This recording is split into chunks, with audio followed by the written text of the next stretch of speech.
우리 시장 좀, 미국 뭐 S&P 500 뭐 사상 최고치다 뭐 얘기가 참 많아가지고 좀 기대를 했었는데 주말 사이에 아주 또 안 좋은 얘기들이 겹쳤습니다. 자, 이런 악재들 어떻게 우리 시장에 영향을 줄지 우리 투자자분들 어떤 좀 생각 가지고 판단하는 게 맞는지 대신증권 최재식 팀장님 전화 연결해서 한번 여쭤봐야 될 것 같아요. 팀장님 안녕하십니까? 네, 안녕하십니까? 네, 3월 첫 날부터 시장이 아주 뒤숭숭합니다.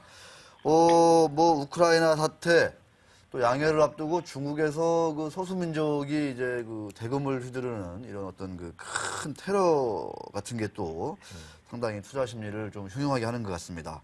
현재 시장 상황은 어떻게 일단 보고 계신지요? 네, 일단 뭐 국내 코스피 증시가 좀 최근에 좀 외국인 매수로 강세를 보였었지만 일단 121세 안착을 앞두고 추가 모멘텀이 필요한 상에서 일시적인 변동성 확대로 나타나고 있습니다. 마침 러시아와 우크라이나의 지정학적 군사적 충돌이 있을 예정인 것 같고요. 그 북한의 미사일 발사도 27일에 이어서 오늘 오전에도 발사가 있었고요. 또 휴일에 있었던 중국의 제조 PMI가 예상치보다는 상회했지만 8개월 내 최저를 기록을 했습니다. 결국 외국인들은 살짝 현선물을 쓴 매도세로 전환을 했습니다. 우리가 뭐 러시아와 우크라이나 정세를 예측할 수 있는 내용은 아니지만 과거 고르지아와 러시아의 전쟁을 볼 때 단기적인 뭐 불확실 정도로 해석이 되고요. 특히 오늘 밤에 있을 미국 ISM 제조업 지수가 예상보다 낮게 나온다면 상당히 좋을 것 같은데요. 예상보다 좀 부진하게 나온다면 일시적인 변동성 확대에는 더 영향을 더 주지 않을까 싶습니다. 역시 이제 경제 지표 쪽 이야기를 좀 많이 해주셨는데 사람들은 지금 우크라이나 사태 가장 좀 궁금해하고 있습니다. 이게 또 시장에 얼마나 영향을 미칠지도. 우크라이나가 이 디폴트를 선언할 가능성도 있다는 얘기 나오는데 그러니까요. 실제 가능성이 있다고 보시는지, 그리고 만약에 디폴트를 선언을 한다면 시장 충격은 좀 어느 정도로 예상을 하시는지요? 네, 디폴트 가능성은 언제든지 있다고 생각합니다. 그동안에 여러 국가들이 있었었고요. 근데 우크라이나의 디폴트 우려 자체가 이제 글로벌 유동성에게는 선진 시장과 신흥 시장의 차별에 지대한 영향을 더 주는 쪽으로 영향을 끼치지 않을까 싶고요. 다행히 미국의 통화 정책이 현재 미국의 경제 지표 개선세가 크게 둔화되고 있어서 양적 완화 축소 우려가 완화되고 있기 때문에 우크라이나의 디폴트 문제가 신흥국으로 단기간 전염되지는 않을 거라 생각하고 있습니다.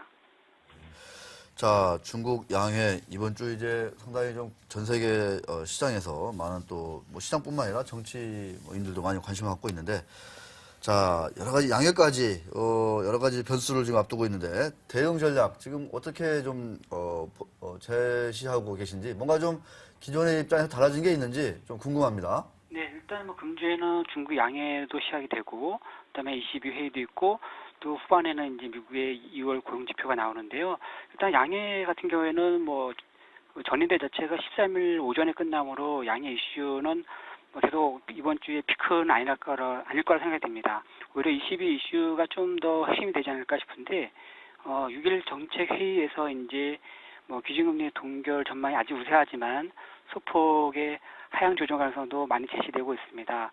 이미 낮은 물가가 전개되고 있고 작년 여름 이후로 생산자 물가 지수는 마이너스 증가를 보이고 있는데, 일단 저희는 추가적인 통화 부양책을 예상을 하고 있습니다. 근데 만약 실제로 예상대로 진행된다면 우리나라 같은 수출국 입장에서는 외국인들에게 좀 긍정적인 센티멘트 영향을 미치지 않을까 싶고, 그래서 아직까지는 외국인 입장에서는 한국을 좀 키 맞추기 정도 관점에서는 계속 유효하게 보지 않을까 싶습니다.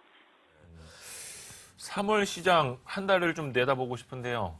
오늘 이제 3월 첫 거래일이니까 3월 시장 자체는 좀 어떻게 보시는지, 그 중에서도 좀 주요한 전략 포인트, 중소형주냐, 대형주냐, 아니면 업종이냐, 좀 어떻게 보세요? 네.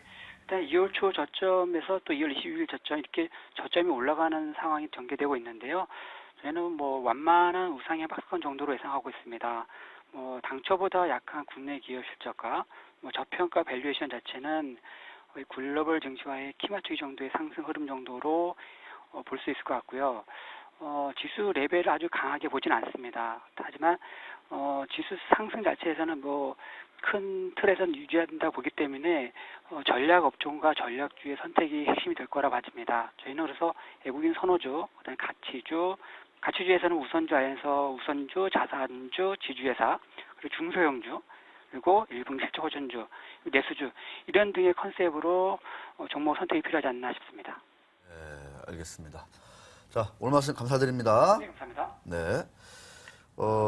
지금 우크라이나 디폴트가 이제 시장 참여자들한테는 좀 가장 좀 부담이 될 수밖에 없다. 이렇게 좀 볼 수 있을 것 같은데, 미국이 또 여기에 또 너무 또 강하게 나오는 거 아니냐. 뭐 이렇게. 그래서 또 이게 군사적 대치로 치닫지 않을까. 이렇게 걱정도 많이 되고 있는데, 러시아 입장에서도 사실은 이제 우크라이나가 이제 여기서 EU가 지원 안 하고 이렇게 되면은 디폴트 이제 선언하고 이러면 러시아가 이게 분석을 보니까 네. 한 300억 달러 이상의 투자 손실이 발생할 수 있다. 그래서 러시아가 상황을 뭐 최악으로 끌고 가겠느냐, 뭐 이런 식의 좀 분석도 있는 것 같고요. 그래서 이번 주가 이제 이런 지정학적 리스크가 가장 좀 높아지는 한 주가 되지 않을까, 뭐 이렇게 전망들을 하고 있네요. EU가 지원을 하지 않을까. 근데 그러기 위해서는 또 러시아가 또 상당히 좀 이렇게 물어서는 듯한 이런 또 좀 뭔가 좀 양보랄까 이런 것도 좀 필요한 것 같고, 미국이 또 그냥 또 너무 또 뭐랄까 나대는 상황 아닌가 이런 또 생각도 듭니다. 자, 러시아는 또 가뜩이나 소치에 예. 돈을 어마어마하게 퍼부었다고 하잖아요. 네네네. 그래서 가뜩이나 여유가 없기 때문에 여기에 또 우크라이나 부도까지 나오고 그러면 또 타격이 클 거라더라고요. 그래서 이 푸틴 대통령도 그렇게 우크라이나에 대해서 세게 나갈 수 있는 상황은 아니다. 또 이렇게 얘기를 하고 있습니다. 너무 좀 우리 투자자분들 좀 심기가 불편할 것 같아요. 조금 좀 오를까 했더니 그냥 또 이렇게 터져가지고. 신경 써야 될 게 상당히 많고 언제 어디서 뭐가 터져야 될지 모르고. 원래 이번 주 2천 넘어갈까 그랬더니 그냥 이렇게 그게 뭐 주식 투자자들의 숙명 아니겠어요? 숙명이다. 예. 알겠습니다. 그런 숙명과 함께 우리 기후만장 기자실도 같이 해야 되나요? 아니면 어떻게 해야 같이 되나요? 해야죠. 같이 해야 되나요? 네, 알겠습니다.